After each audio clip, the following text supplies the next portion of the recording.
Hola adolescentes de Litztlahuac. Soy la iglesia del Señor, llena de tu gracia. El día de hoy a mí me tocó compartir un tema que para mí es muy importante debido a todo lo que hemos estado viviendo, a las consecuencias que nos ha dejado esta pandemia, el resguardarnos, el quedarnos en casa, sabiendo que dentro de la familia todos tienen caracteres diferentes, pensamientos diferentes, actitudes diferentes. Pensándolo, pues pudiera resultar difícil. Pero déjame decirte que claramente con la ayuda de Dios es mucho más fácil. El día de hoy te voy a tocar un tema que en lo particular me gusta mucho dar, porque hay veces que no entendemos bien qué es lo que quiere Dios en base a, por ejemplo, la salvación, la misericordia, la gracia, el amor. El tema que yo voy a darles se llama la gracia en casa. El objetivo que yo puse es que debemos conocer la gran bondad de Dios mediante la gracia, ¿no? ¿Tú conoces la gran bondad de Dios? ¿Conoces por qué la gracia? ¿A qué te lleva la gracia? Hemos escuchado que la gracia pues es algo inmerecido que Dios nos ha dado, que cuando la conocemos podemos disfrutar de ella, pero ¿cómo vamos a vivir algo que no conocemos? Tal vez muchos de nosotros no sabemos qué es la gracia, para qué sirve, pero vamos a estudiar la palabra de Dios que nos va a dar esa enseñanza para poder entender qué es la gracia. Primeramente quisiera llevarte a un pasaje de la Biblia que nos habla acerca del Señor Jesús. Vamos a Lucas 2:52. Y la palabra de Dios dice: y Jesús crecía en sabiduría y en estatura y en gracia para con Dios y los hombres. Vemos que el Señor Jesús nos dice la palabra de Dios que iban creciendo en tres aspectos: en sabiduría, en gracia y en estatura. Pero ¿cómo es esto? En todo el capítulo 2 nos narra acerca de el nacimiento de Jesús, nos narra lo que Jesús vivió aún en adolescencia. Vemos en unos versículos antes que en el capítulo 42 nos habla que el Señor Jesús, teniendo la edad de 12 años, se quedó en la sinagoga, se quedó hablando, preguntando y oyendo lo que los maestros o los doctores de la ley decían.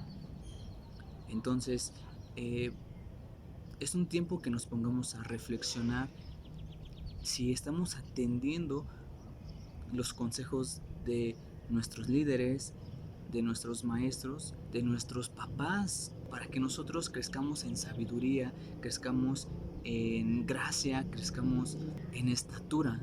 Por lo tanto, hay dos conceptos que quiero darte para poder entender mejor lo que es la gracia. Número 1, misericordia. Misericordia es cuando Dios no nos da lo que merecemos. 2, la gracia. La gracia es cuando Dios sí nos da lo que no merecemos. Parece un trabalenguas, ¿verdad? Te invito a que lo reflexiones 5 segundos.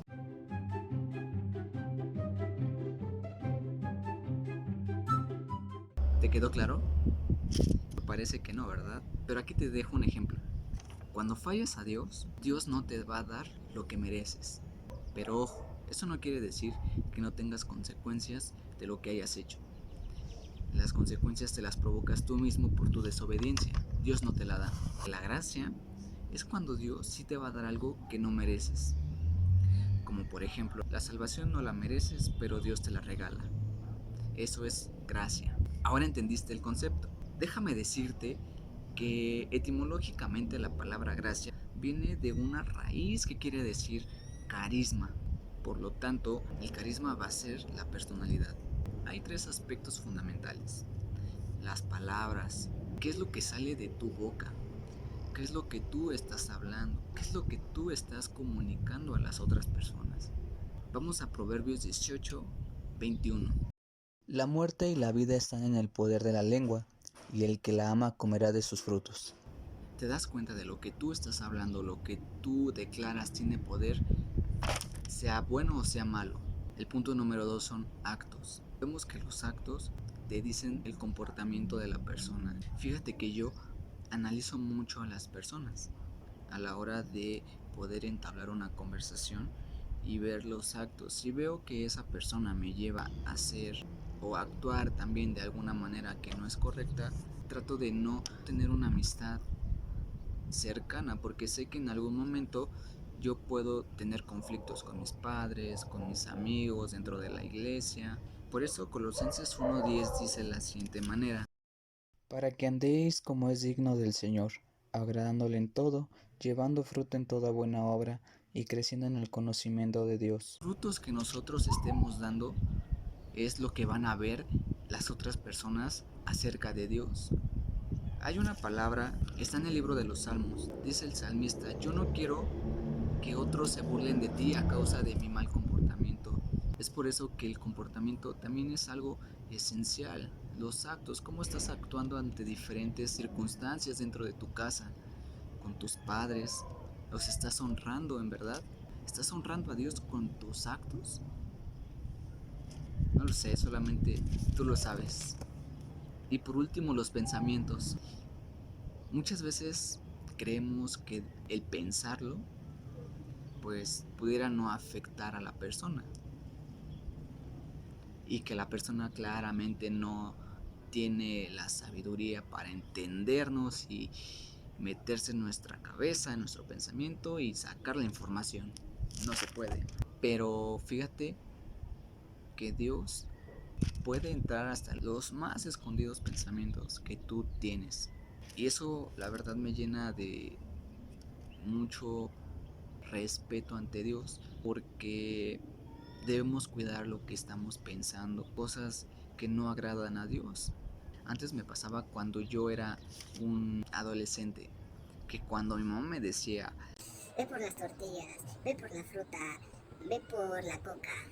híjole, a mí la verdad es que me enojaba mucho, pero sabía que si decía algo pudiera terminar mal.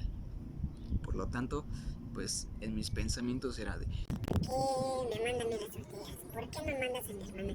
¿Por qué no vas tú? claramente no estaba honrando a mis padres en ese momento, porque en mis pensamientos venían cosas de enojo, venían cosas malas. Vamos a ver cómo en el Salmo 139, versículo 1 y 2, nos habla la Biblia acerca de los pensamientos. Y la palabra de Dios dice así: oh Jehová, tú me has examinado y conocido. Tú has conocido mi sentarme y mi levantarme. Has entendido desde lejos mis pensamientos. Y el versículo número 3 dice: has escudriñado mi andar y mi reposo, y todos mis caminos te son conocidos. Dios conoce todo de ti, Dios conoce cómo hablas, cómo actúas, lo que piensas, lo conoce. Entonces, regresando, cuando tienes la gracia de Dios, estos puntos que hemos tomado te van a hacer que tú tengas una forma agradable a Dios para poder eh, tener gracia delante de tus papás, delante de tus hermanos y delante de la gente, porque la gracia va a ser el carisma que tú vas a tener, va a ser el comportamiento que tú vas a adoptar mediante la sabiduría de Dios, mediante llegar a la estatura del varón perfecto que es Jesús y mediante la gracia, ¿no? Por eso en Lucas 2:52 nos dice que el Señor Jesús tuvo que crecer en estatura, en gracia y en sabiduría. ¿Y por qué decimos mucho que vivimos en la gracia y que hay veces que la gracia no la estamos honrando? Por nuestra manera de vivir, por nuestra manera de actuar. Déjame terminar con esta historia, que la verdad a mí me pone a reflexionar de lo que yo estoy haciendo. Me pone a reflexionar si estoy yendo hacia el camino correcto, si me estoy esforzando para ser mejor, si estoy agradando a Dios con mis actos o simplemente conozco a Dios, pero no dejo que se manifieste en mí. Conozco a Dios, pero no hago lo que le agrada. Conozco a Dios, pero no estoy siendo un buen hijo. Pero bueno, déjame contarte esta historia que está en Primera de Samuel capítulo 1 y 2. Hay una madre llamada Ana que claramente no podía tener hijos. Cuando iban a orar delante de Dios, esta mujer pedía en oración que Dios pudiera mandar un hijo a su vida y que claramente ese niño iba a ser consagrado a Dios. Mientras que por otro lado hay un sacerdote dentro de la misma historia llamado Elí, donde Elí tenía hijos y la ordenanza era de que la descendencia de los sacerdotes tenían que ministrar también en algún tiempo en la presencia de Dios. Pero me llama mucho la atención de que estos hijos no tenían la gracia delante de Dios, a pesar de que su papá era un ministro de Dios. Su papá era un representante de Dios. Nos dice que los hijos de Elí eran hombres impíos y no tenían conocimiento de Jehová. ¿Te das cuenta lo que pasa con los hijos de Elí? Oseas nos habla de que mi pueblo pereció a falta del conocimiento. Por eso es que nosotros debemos estarnos llenando de la palabra, estándonos escudriñando las escrituras para que ese conocimiento tenga fruto en nuestra vida. Pero ¿qué pasaba con Samuel? Samuel estaba consagrado a Dios, estaba junto con Elí, que era el sacerdote. En el versículo 18 nos dice: y el joven Samuel ministraba en la presencia de Jehová vestido de un efod de lino. ¿Cómo es que Samuel ministraba en la presencia de Jehová? Y por último, en el versículo 26 dice: y el joven Samuel iba creciendo y era acepto delante de Dios y delante de los hombres. ¿Cómo es la diferencia entre estos dos tipos de personajes? Tanto los hijos de Elí, que tenían un padre que tenía el conocimiento, una persona que no era de real sacerdocio, pero venía con las ganas de presentarse ante Dios y ministrar delante de él.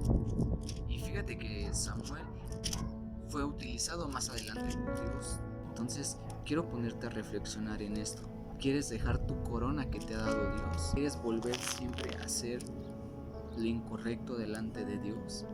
¿A no tener gracia delante de Dios? ¿A no tener gracia delante de tus amigos, de tu familia, de la gente que te rodea?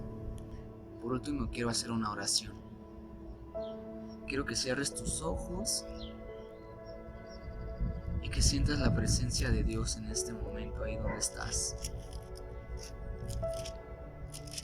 Que sientas como Dios está delante de ti esperando a que tú quieras darle una oración, tener un tiempo de lectura, tener un tiempo de adoración a Dios, donde claramente sabemos que Dios nos ha guardado en nuestra casa para que tengamos tiempo para estar en la presencia de Él. Tal vez tú cuando estabas, cuando no existía cuando aún no estaba la pandemia, no tenías tiempo para Él, no tenías tiempo para orar, no tenías tiempo para leer la palabra de Dios.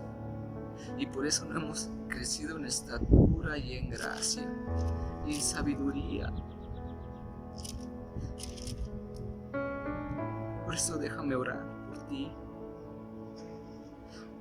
Bendito Padre Celestial, tú que estás en este momento con nosotros, quiero pedirte, bendito Padre, que puedas escuchar los corazones de cada uno de nosotros, que estamos anhelando más de ti, de tu presencia, Señor. Queremos pedirte perdón, Señor, si hemos fallado delante de ti, si no hemos hecho lo correcto delante de tus ojos, bendito Dios. Te pido, Señor, que cada persona, cada adolescente que esté escuchando esta oración, que llegue a sus corazones, que sea un tiempo de reflexionar para ellos, que tu Espíritu Santo te mantengas delante de ellos, recordándoles y enseñándoles todas las cosas que han escuchado, que no se aparten de ti, Señor. Que hemos visto lo que es la gracia, Señor, que la gracia es el carisma que nosotros debemos tener, que debemos de tener lo que tú nos has dicho, Señor, lo que tú nos has enseñado en tu palabra, Señor. Que tú, a pesar de que no nos lo merezcamos, nos lo has dado, porque por gracia fuimos salvos, por medio de la fe, porque es un don tuyo, Señor. Por eso en esta hora yo te bendigo y bendigo a cada persona que está escuchando esta transmisión, que está en esta transmisión, bendito Padre Celestial. Bendice sus entradas, sus salidas, Señor. Bendice a sus padres, bendito Dios. Que tú les cumplas siempre los deseos de sus corazones, bendito Dios. Los pongo en tus manos, Padre, y te doy gracias en esta hora, en el nombre de Jesús. Amén y amén. Pues bueno, esta fue una pequeña prédica. Espero que haya sido de gran bendición para tu vida. Cuídate mucho, te mando un fuerte abrazo y te digo que pronto nos vamos a ver.